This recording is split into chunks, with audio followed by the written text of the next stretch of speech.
Dari Kabupaten Maluku Tengah, kita beralih ke Kabupaten Maluku Tenggara. Sekat jalan di Ohojang, Maluku Tenggara masih ditutup Rahak Bau Subut untuk penertiban jam malam.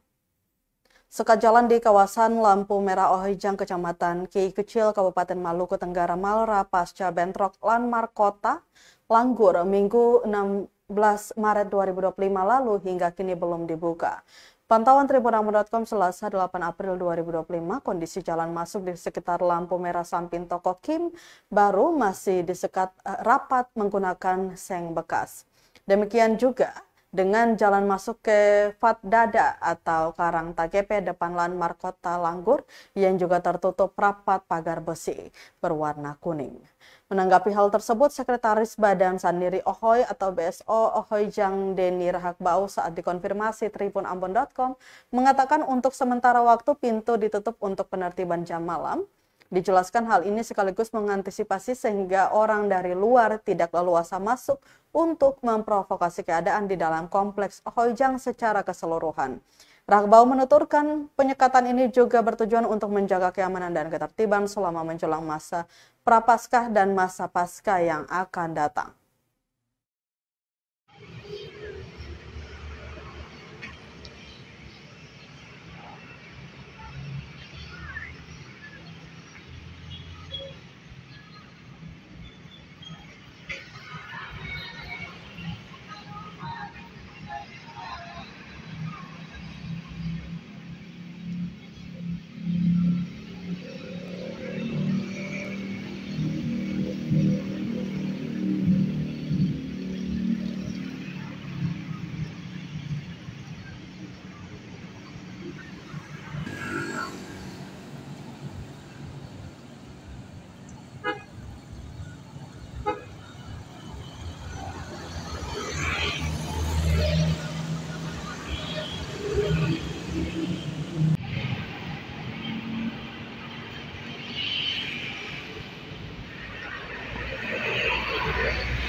Download Tribun X sekarang, menghadirkan lokal menjadi Indonesia.